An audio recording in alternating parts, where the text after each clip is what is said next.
الحمد للہ رب العالمین والعاقبۃ للمتقین والصلاة والسلام علی سید الانبیاء والمرسلین اما بعد فاعوذ باللہ من الشیطان الرجیم بسم اللہ الرحمن الرحیم الصلاة والسلام علیک یا رسول اللہ وعلی آلک واصحابک یا حبیب اللہ۔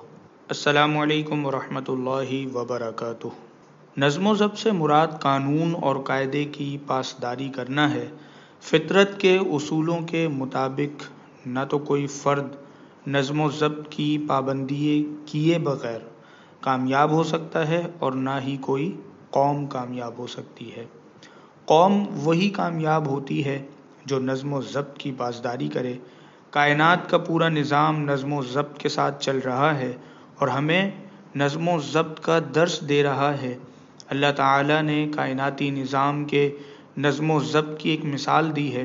اللہ تعالیٰ کا ارشاد ہے وَالشَّمْسُ تَجْرِي لِمُسْتَقَرٍّ لَهَا ذَلِكَ تَقْدِيرُ الْعَزِيزِ الْعَلِيمِ وَالْقَمَرَ قَدَّرْنَاهُ مَنَازِلَ حَتَّى عَادَ كَالْعُرْجُونِ الْقَدِيمِ لَا الشَّمْسُ يَنبَغِي لَهَا أَن تُدْرِكَ الْقَمَرَ وَلَا اللَّيْلُ سَابِقُ النَّهَارِ وَكُلٌّ فِي فَلَكٍ يَسْبَحُونَ۔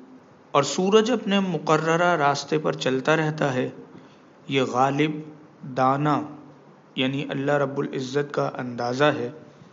اور چاند کی بھی ہم نے منزلیں مقرر کر دیں تاکہ یہاں تک کہ کھجور کی پرانی شاخ کی طرح ہو جاتا ہے۔ نہ تو سورج سے یہ ہو سکتا ہے کہ چاند کو جا پکڑے اور نہ ہی رات دن سے پہلے آ سکتی ہے، اور یہ سب اپنے اپنے دائرے میں تیر رہے ہیں۔ کائنات کا یہ نظام ہمیں نظم و ضبط کی اہمیت بتا رہا ہے اور یہ سمجھا رہا ہے کہ کسی بھی نظام کو کامیابی کے ساتھ چلانے کے لیے نظم و ضبط ضروری ہے۔ اسی طرح اسلام کا عبادتی نظام بھی ہمیں نظم و ضبط کا درس دیتا ہے۔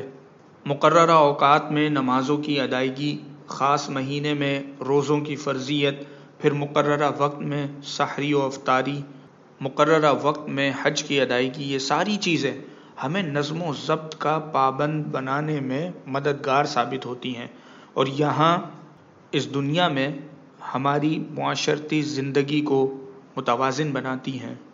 ایک طالب علم کے لیے نظم و ضبط کا خیال رکھنا نہایت ہی اہم ہے، چنانچہ ضروری ہے کہ اس کے تمام کاموں کے اوقات مقرر ہوں۔ وقت پر سونا، وقت پر جاگنا، وقت پر اسکول پہنچنا، وقت پر کام کرنا، وقت پر کھیلنا، پھر اسکول میں رہتے ہوئے اسکول کے قوانین کی پابندی کرنا، یونیفارم، کمرہ جماعت، اسکول کی صفائی کا خیال، مدرسے کی صفائی کا خیال، جماعت میں شور و غل سے پرہیز کرنا، تعلیم پر توجہ دینا، اساتذہ کے احکامات کی تعمیل کرنا، لائبریری میں خاموشی سے مطالعہ وغیرہ کرنا، یہ سب نظم و ضبط کے دائرے میں آتا ہے۔ اسی طرح ہر فرد پر لازم ہے کہ وہ اپنے دائرہ کار میں نظم و ضبط کا خیال رکھے۔ گھر میں رہتے ہوئے گھر کے اصول و قوانین کی پابندی کرنا، گھر اور باہر کے ماحول کو صاف ستھرا رکھنا، رش کی جگہ پر دھکا وغیرہ دینے سے گریز کرنا، لائن بنانا، دفاتر میں اوقات کار اور اپنے فرائض کی ادائیگی کا خیال رکھنا، ٹریفک کے قوانین کا خیال رکھنا، یوٹیلیٹی بل وقت پر ادا کرنا وغیرہ، یہ ساری چیزیں نظم و ضبط کا حصہ ہیں۔ ہم انفرادی طور پر نظم و ضبط کا مظاہرہ کریں گے تو اجتماعی نظم و ضبط پیدا ہوگا، کیونکہ انفرادی نظم و ضبط ہی اجتماعی نظم و ضبط کو جنم دیتا ہے، جو معاشرہ اور اس میں رہنے والے افراد کی خوشحالی اور سکون کا ضامن ہے۔ اس لیے ہمیں چاہیے کہ اپنے دائرہ کار میں رہتے ہوئے نظم و ضبط کا خیال کریں۔ کسی بھی حکومت کو چلانے کے لیے کچھ قاعدے اور ضابطے مقرر کیے جاتے ہیں۔ ان قاعدوں اور ضابطوں کو قانون کہتے ہیں۔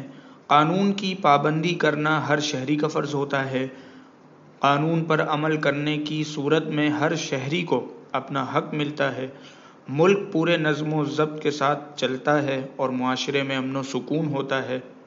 لیکن اگر کسی ملک میں قانون کی خلاف ورزی ہو رہی ہو، ہر شخص اپنی مرضی چلا رہا ہو، تو وہاں افراتفری پھیل جاتی ہے۔